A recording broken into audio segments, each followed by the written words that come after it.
पहली बार करवा चौथ का व्रत रख रहे हैं तो क्या क्या शॉपिंग करें, वो मैं आप लोग के साथ शेयर कर रही हूँ। या बाद में भी जब आपकी भगवान करे हर साल कैपेसिटी हो और आप ऐसे ही मतलब ख़रीदते रहें, तो क्या क्या ख़रीदना चाहिए वो मैं आप लोग के साथ शेयर कर रही हूँ। पहली बार देखिए, अगर हम करते हैं तो एक तो देखिए नई नवेली दुल्हन के पास कपड़े बहुत सारे होते हैं। एक तो लहंगा भी होता है और लेनी देनी के कपड़े ससुराल से मैके से रिलेटिव से बहुत सारे होते हैं। तो आप चाहें तो 1-2 साल नहीं भी खरीद सकते हैं, लेकिन अगर मान लीजिए कम है तो कपड़े मतलब कोशिश करें हस्बैंड की कमाई का हो, क्योंकि हम हस्बैंड की लंबी आयु के लिए व्रत रख रहे हैं, तो अगर वो खर्च करते हैं तो बहुत ही अच्छी बात है। और वैसे तो देखिए आजकल लेडीज़ भी जॉब करने लगी हैं तो कोई ज़्यादा फ़र्क नहीं है, लेकिन अगर हस्बैंड खुशी से देते हैं तो करना चाहिए। तो सबसे पहले तो देखिए कपड़े, चाहे सूट हो चाहे साड़ी हो, जिन्होंने आपके हस्बैंड को जन्म दिया है या केयर किया है, कोई भी रिलेटिव हो सकते हैं। उसमें आपके सासू माँ हो सकती हैं, दादी सासू माँ हो सकती हैं, मौसी सासू माँ हो सकती हैं, बुआ सासू माँ हो सकती हैं, और देवरानी है, जेठानी है, नंद हैं, जो भी आपके घर में बड़े हैं।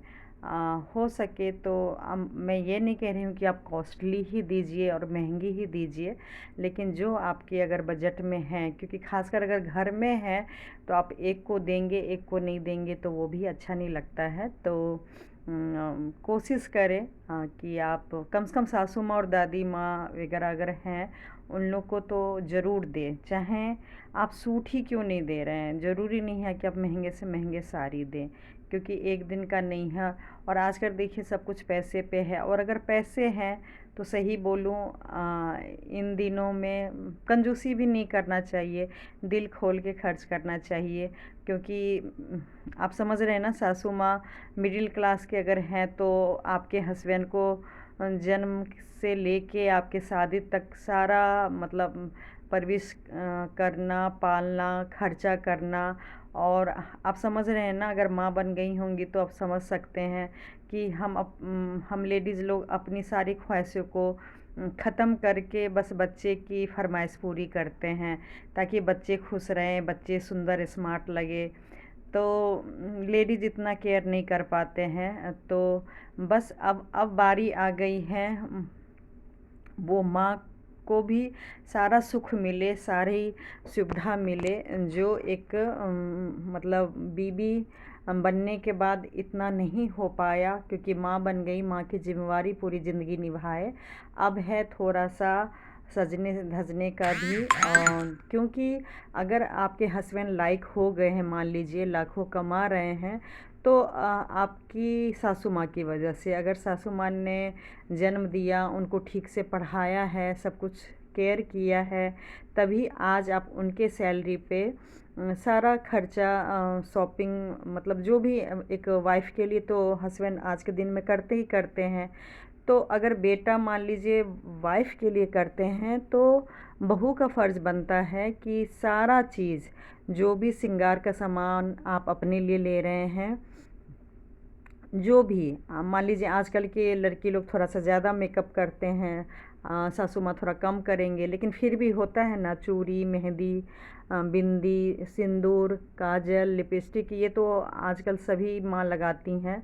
तो वो अपना अच्छे क्वालिटी का जो भी यूज करते हैं, और सूट साड़ी, ये सब माँ को, सासू माँ को पैक करके देना चाहिए। ये तो हो गई माँ को, मतलब सासू माँ बड़े को घर में देना है।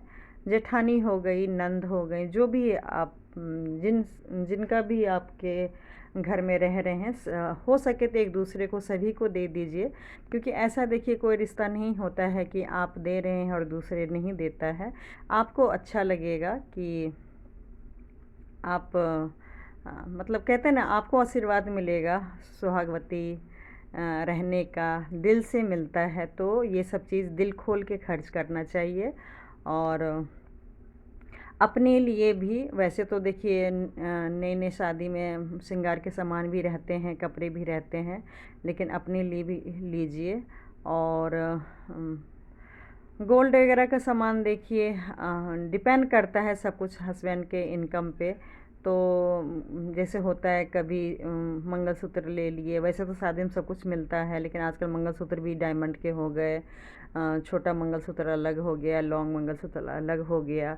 तो वो सब भी ले सकते हैं या कुछ भी ले सकते हैं। अगर मान लीजिए गोल्ड का नहीं ले सकते हैं तो पायल हो गया, बिछिया हो गया, ये सब तो लोग साल में लेते रहते हैं, ये सब लेना चाहिए श्रृंगार का सामान। तो ये भी ले लेना चाहिए। और उसके बाद पूजा का जो भी थाली होता है, लोटा, थाली और चाँद देखने के लिए छन्नी, वो सब भी सेट में आता है, या आप अलग से वो सब भी सामान ले सकते हैं। और उसके बाद पूजा का जो भी करवा हो गया, और उस दिन मतलब फल मिठाई चढ़ाने के लिए कई लोग मतलब सासू माँ को देने के लिए ड्राई फ्रूट्स हो गए जो थाली में रखते हैं, थाली में रख के फिर सासू माँ को देते हैं। तो वो सारा चीज़ आप सामान पहले ही ख़रीद लें।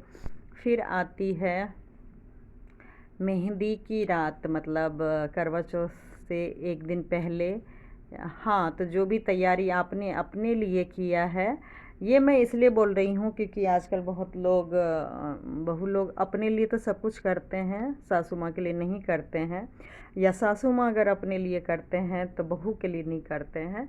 तो आजकल मैं बहुत से मिलती हूँ गुरुजी से, तो वो यही उनका यही कहना है, और मेरा भी खुद का एक्सपीरियंस यही कहता है, नॉलेज यही कहता है कि रिश्ता देखिए दोनों तरफ से होता है। ये तो रही कि बहू को क्या पहले या हर करवा चौथ में करना चाहिए, बहू को दिल से सासू माँ को मतलब सारी ही शॉपिंग अच्छे से अगर बजट है तो कराना चाहिए। मैं ये नहीं कह रही कि उधार लेके, लेकिन हाँ जितना हो सके मन से मतलब करना चाहिए। आप दान पुण्य तीर्थ करते हैं ना, उससे कहीं ज़्यादा फ़ायदा होता है अगर आप अपने बड़ों को खुश रखते हैं, और तो उनको आशीर्वाद मिलेगा, क्योंकि वो क्या आशीर्वाद देंगे, आपके पति के लंबी आयु का ही आशीर्वाद देंगे। तो एक वाइफ को, एक बहू को और क्या चाहिए। तो इसलिए दिल खोल के खर्च करना चाहिए। अब बात आती है सासू माँ को क्या देना चाहिए, क्योंकि ज़रूर देना चाहिए। अगर आपने बेटे को दिया है, एक लेडीज़ एक बहू को पूरी ज़िंदगी आपने दे दिया बेटे को, बहुत ही सही में मुश्किल से लोग जन्म देते हैं, पालते हैं, फिर आपने बहू को अगर बेटे को सौंप दिया है, तो बस कुल मिला के मैं पहले भी वीडियो बोली ना कि हम लेडीज़ लोग ज़िंदगी भर जेंट्स के लंबी आयु के लिए ही स्टेप बाय स्टेप पूजा करते हैं, प्रार्थना करते हैं, सब कुछ करते हैं। तो आप तो पूजा करते ही हैं बेटा के लिए, लेकिन अब आपकी बहू आ गई, आपके बेटे की लंबी आयु के लिए व्रत रख रही हैं, और मतलब होता है ना बहुत कुछ आपकी बहू करने वाली हैं, परिवार को संभालने वाली हैं, और आपका बेटा सही रहे इसके लिए बिना पानी पिए व्रत रखती हैं। तो हर सासू माँ का भी फ़र्ज़ बनता है कि कुछ नहीं, सिर्फ आप अगर मान लीजिए बजट नहीं है, कैपेसिटी नहीं है, मैं ये नहीं कह रही हूँ कि आप साड़ी कपड़ा दें, क्योंकि कोई बिज़नेस तो कर नहीं रहे हैं कि बहू दे रहे हैं तो सास भी दे। लेकिन हाँ, जो श्रृंगार का मैं सबसे सस्ता चीज़ बता रही हूँ, और कुछ हो ना हो, 10 रुपए की सिंदूर आती है, तो वो सिंदूर ज़रूर दे। माँ का मतलब बहुत ही फलता है वो सिंदूर। आप हर बहू को, बेटी को, नंद को, जो भी व्रत आपके घर परिवार में रख रहे हैं, उनको आशीर्वाद के रूप में अवश्य दें। बहुत जितना देंगे उतना ही देखिए आशीर्वाद लगता है। और उसके बाद जो है आप अपने मतलब अगर 5 श्रृंगार का दे दिए, मेहंदी, चूड़ी, सिंदूर, तब तो देखिए बहू से बोलूं और बहुत ज़्यादा खुश हो जाती हैं कि चलो सासू माँ ने मुझे श्रृंगार का सामान दिया है। और साड़ी कपड़े की तो खैर बात ही अलग है, अगर वो सब कर पाते हैं, अगर कैपेसिटी है तो।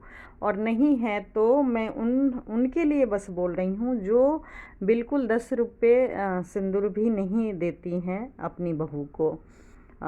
तो वो मतलब मैं कुछ पूजा पाठ की मतलब इसलिए बता रही हूँ, जब इंसान परेशान होता है ना, तो बस ढूंढते रहता है कि ऐसा क्या चूक हो रहा है, ऐसा क्या गलती हो रहा है कि उसे हम सुधार लें, कि हमारे वक्त रहते हमारी ज़िंदगी, हमारे मतलब पति की आयु मतलब लंबी हो जाए, ठीक हो जाए। ये तो देखिए मैं भी मानती हूँ कि ऐसा कहीं नहीं है। आजकल भागवत गुरु जी भी मतलब मजाक में कहते हैं कि क्या एक दिन व्रत रखने से लंबी आयु हो जाती है। ऐसा देखिए नहीं है, लेकिन हाँ अंधविश्वास भी नहीं है, एक आस्था है जो परंपरा हमारे बड़े बुजुर्ग कुछ चला के गए हैं या चला रहे हैं साथ साथ में, तो वो चीज़ बस हम लोग कर रहे हैं। और हम लोग में तो देखिए होता भी नहीं है पूरे, अगर देखा जाए इंडिया में मनाते भी नहीं हैं, कोई कोई ही स्टेट में होता है। और बात रही कि आशीर्वाद से या सिंदूर किसी के देने से मान लीजिए लंबी आयु होती है, ऐसा भी कुछ नहीं है। लेकिन हाँ बात आस्था की होती है।